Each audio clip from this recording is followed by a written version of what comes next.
This is a common scene with photographers and a very common problem. You have a scene in front of you that is very hard to expose for. The camera is torn between exposing for the bright sunny day outside and exposing for the darker interior. There is an explanation. We are born with this super camera in our head. It's better than any Sony, Canon or Nikon.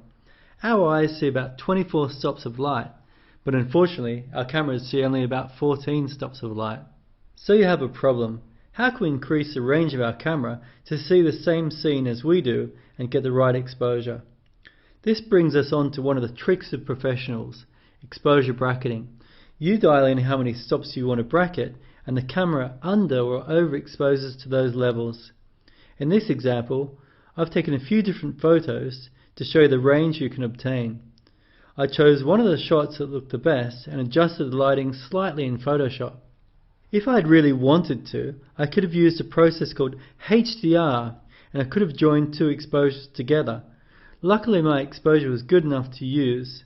You can use exposure bracketing at any time and it's insurance for those times you don't get a second chance to get the right exposure.